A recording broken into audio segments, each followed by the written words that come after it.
Hey guys, this is David from Iamvanguard here with another deck profile for you guys. As I posted on my Facebook page, I was gonna do a little deck profile for the gray and blue decks I've been working on. And as you see on the title, I will be starting off with the Nightrose deck, even though it's 7C sleeves. Going on to the deck profile, I am running Grenache as the starter. I know that most people prefer run Peter's Ghosty as a starter, which I was on the same boat until I realized that I needed more space to fill in grade 2s and grade 3s. And also, running Grenache as a starter isn't a bad option. Um, I know that it has a hollow ability where when it comes out as hollow from the drop zone, you can unflip 2 at the end of the turn that this unit is destroyed. So most people are thinking, why would you run him as a starter if you can't really retire him? So the thing is, for runner skill, you don't have to call it to the rear guard. You can actually just keep it into soul. So you can use it for Gouge's skill, or you can call it to the rear guard on the side and call booster and start attacking with it. And I mean, most likely the opponents are gonna get rid of it. If not, you can just call over it later on. So I mean, regardless of that, it's still a free booster, and then you can also use Negative effect to get rid of it as well. So there's many options to get rid of Grenache, but overall, I think Grenache is probably the better starter and something that you need to run as a starter for the deck. So I think Grenache is a fantastic choice. Going to the grade 3 lineup first, I will be running 4 of the Nightrose, which is from the trial decks.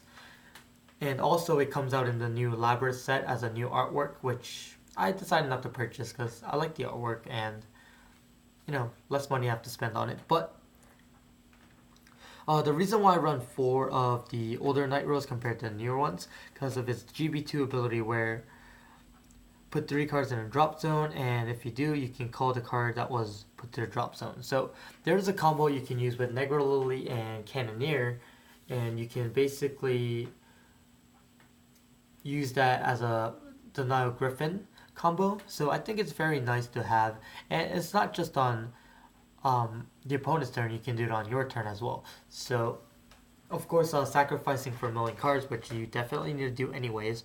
So I felt like Nightrose is probably the better card for that. Also, it has the ability of Counterblast when this unit, when a G unit strides over this. You can call a unit from drop zone and get +2. So you'll automatically get your serpents right away. So you'll basically unflip the damage that you use to get an extra card. So I felt like Nightrose is still the overall better card. And then of course I do run 3 of the new Nightroses because of the name, the Starlight Nightroses. This one isn't as bad. Its on-stride ability is slightly better than the older one. You can look at the top 30, put 1 to the drop zone, and then call 1 with the same cost, and it gets plus. If it's a hollow unit, it gets a +3. So it is a hollow deck, but at the same time, there's cards that you use the older Nightrose to use, like King Serpents. So I felt like King Serpents are good for that reason, or the older Nightrose combos with the King Serpents. So I felt like that's why I still run the older Nightrose compared to new ones. And then of course, when a unit is placed from the drop zone to the rear guard, you can Soul Blast, call a unit behind this unit. So I think that's really good as a rear guard effect as well. Not just the Vanguard effect, but the fact that you can use this on the rear guard is also nice because if you need attackers, you'll set out Nightrose here, and then you can call something with the Soul Blast ability. Most likely, like the stand trigger is probably something I recommend. Giving +10 to itself, it'll be 21. With the boost, it'll be 25. So that's pretty good. 25k attacker. So I think this card is overall good, but something that I wouldn't run more than 3 or over the older Nightrose. Going to grade 2 lineup, I am running 3 Negro Lazies. Negro Lazy is a fantastic card for this deck. You can Counterblast 1, Soul Blast 1. It's a hollow unit. When this unit is placed to a rear guard, you may activate the cost. If you have a Nightrose Vanguard, which you will most likely, you can call a unit that is not Negro Lazy to anywhere in the column and give this unit +2. And then end of the turn, you can countercharge and soul charge. So Negro Lazy basically gives back what he used at the end of the turn as long as it's on the field. So and it's an 11k attacker and it can call something. So I think Negro Lazy is a very key card, and regardless of being a key card, the only reason why I run 3 of it is because of the fact that you can basically search out anything in the deck as long as like it's in the drop zone. So I think to make more space for other grade 2s or other tech cards, running 3 Negro Lazy is probably the better option. But definitely a fantastic card. You can call a stand trigger, you can call the starter to unflip. Yeah, Negro Lazy is probably the most needed card in this deck. So running the other grade 2 lineups, I am running 4 Skeleton Cannoneers. The reason why I run 3 of it is because I must need this in the drop zone no matter what, for whatever reason. So I do run 3 just so I can get it to my hand. The reason why I don't run 4 is because I have obviously 6 more space to run other different type of grade 3s. So 3 Cannoneers, for those of you guys that don't know, when it's called from the drop zone to the rear guard, you can counterblast. You may choose to hollow it, but if you pay the cost, you can retire a unit in the opponent's column. And then if you do hollow it, you can draw a card. So overall, it's a very solid card that gives you control on the opponent's board. So I think Cannoneer is a fantastic card. Regardless of having a good effect, I only run 2 Necro Rooks. It's a 16k attacker when it's hollowed. I basically play this as a finisher, or if I need a certain column to push. So Negro Rooks are definitely you should definitely run it. It's in the trial deck, very accessible. So make sure you guys try to get some if you can. I run 2 Negro Rooks. Just for the big number, it's a 16k by itself. With the booster, it's like my math isn't good, like 23, depending. So Negro Rooks are good. I do run 2 King Serpents. I know a lot of people do run 1, but I definitely feel like running 2 is the better option.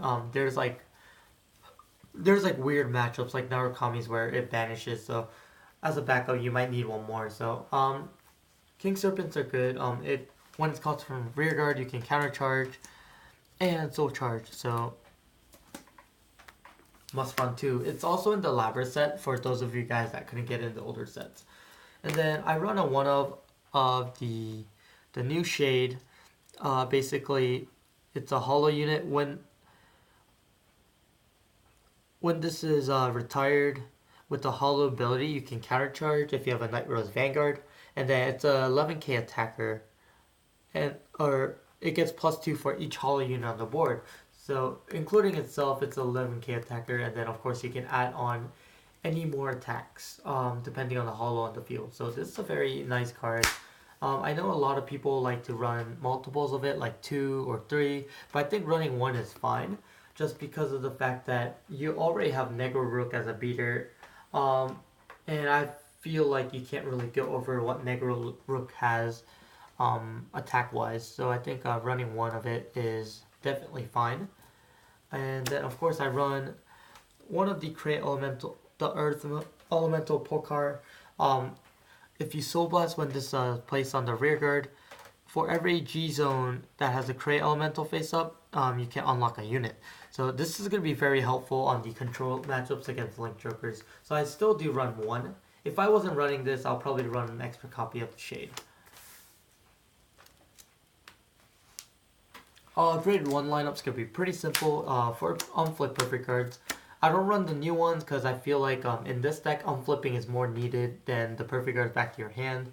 And you should be controlling the damage, so you shouldn't be really taking too much damage. So 4 perfect cards work perfectly fine. Plus, even if you had the new perfect cards, the requirement is ridiculous where it's not like the Luard one where you can get it for free. This one you actually have to pay the cost, so I just didn't feel like getting it. I don't think it was good. Of course, you have to run the new Stride Enablers that came in the set. Stride Enablers must need, because it's a Stride deck, need to run 4, and it searches out Nightrose, any type of Nightrose that you need. Just like Negro Lazy, I run 3 Negro Bones. I used to run 4, but I did cut it down because I wanted to make space for other cards. Negro Bones effect, if it's boosting and after you attack, you can Counterblast, call a unit with the hollow ability to a rear guard. So most likely you'll call Negro Rook, or you can call the stand trigger, and so forth. Like, it just combos a lot. I would go back to 4, but I think running 3 is fine enough. Just because there's other techs that you definitely need to run, and you only need 1 on the board, honestly, to do something about it. I do run the two new Fatal Shades. When this is retired from the hollow ability, you can Soul Blast 1, put this card bottom of the deck. And if you have a Vanguard named Nightrose, you may pay the cost. You can choose a non-grade 1 and place it on the rear guard from the drop zone. So this does it does 2 things for me. 1, you can put it back to the deck, so it gives you a little extra on not killing yourself by deck out. 2, it gives you Cannoneers or stand triggers and such, so you can get cards for free even if this gets off the board. So just as an example, I guess Phantom Blaster, Diablo can say, oh, well, they won't have any board, I'll go for it, and this card's another one, so you can Cannoneer or other cards to combo off what you need to do. So I run 2. I actually liked it. I was running 3 until I decided to put 1 back. I do run Bale the Ghosty as a 1-of. Basically, the main combo of this is you'll combo with the Negro Bone. You'll put Negro Bone behind the Bale, attack for 14, activate skill, Counterblast, put back to the deck, and then call another unit. You can unflip when you retired it. So definitely feel like the combo is pretty nice, so I'll definitely run 1-of just so I can support the combo and keep my Counterblast not Counterblast. Going on to the trigger lineups, I do run 8 crits. Of course, I'm running the Nightrose crit and the Banshees because they're the better crit triggers that have effects, which is pretty nice. I think except for the heal trigger, everything has effects in this deck, so everything is useful. They're good blocks and also good effect cards. So I do run 8 crits. You have to run the 4 stands while you can. Hopefully they won't hit it here, but 4 Mick the Ghosty and the family. So Mick the Ghosty, when it's called from the rear guard, from the drop zone, you can give a unit plus 10. So it can be the Vanguard or it can be the rear guard. And then when this unit is placed to the drop zone, you can put it back to the deck when it's hollowed. So I think it's a very nice card just because of the fact that it gives a plus 10 when it's called. So it combos with Necrosanger 100%. I think it's a very nice card just because it gives the plus 10 power. So it's easier to build the broken combos with this card. So must run 4, and then of course if you don't want to die, you can run heals. Everyone has a little different perspective of art for heal, but I like this one a bit better. So I do run 4 so I can G-guard as well. Going to the Stride lineup real quick, I'm running the Obadiah because you still need to put the cards that you need in the drop zone when you can. A little different, I like to run 4 of the Gouches. Gouches are very important in this deck because this is how you're going to build up resources from the drop zone without using too many cards from your hand. So Gouch is really important to run. I had a little ruling little issue back in my other video, and it will solve that you can still use the cards that you Soul Blast with the effect of Gouge to the rear guard. So 4 Gouge is definitely needed for your benefits and your pluses. I do run 4 Negro Songers. Negro Songer is a fantastic card that came out in the recent set of the Labyrinth. Catching my breath. You can basically counterblast. On attack, after attack, you can counterblast, mill 4. You may choose to put 1 to the drop zone and call 1 to the rear. For every G zone that is face up, the unit will get +5. So basically, during the mid or late mid game, you'll definitely call out the Mick the Ghosty family, give it the plus power, and then use Mix effect to give something plus power and build 2 power columns instead of 1. So very important in the deck. And then for those of you guys that don't know what Gouge does, you can counterblast 1, Soul Blast 1. For every card that you Soul Blast, you can call a unit on the field. So 3 pluses. I run 1 Seabreeze and 1 Blizza. I might take out a Blizza to run an extra G-Guard, but I do like the Blizza option just in case I need to push what the opponent doesn't have a perfect card and I am confirmed. So I think Blizza is really nice to run. And then Seabreeze, of course, for decks that play grade 2 game. And then lastly, I do run 1 of the Dragnuts. Active ability, you can use it once. Counterblast. You may call for every hollow unit you have on the field. And then you can retire cards for every hollow unit you called. So if you called... So let's say you had 3 hollow units on the board. You'll call 3 hollow units. You can play over, obviously. If you retire 3 of their opponent's rear guards, and if they have nothing on the board, you can draw a card. So pretty nice. I run as a 1-of because I feel like the cost is a little heavy, and then most likely I won't be using this until the situation happens. This is for like control matchups like Link Jokers or Narukami, even Dark Irregulars. Very important to run 1-of. Going to our G-Zone lineup, I am running 2 Negro Lilies because Cannoneer combo, Denial Griffin combo, whatever everyone likes to call it. Definitely nice to stay in control. And 36 is not a bad card.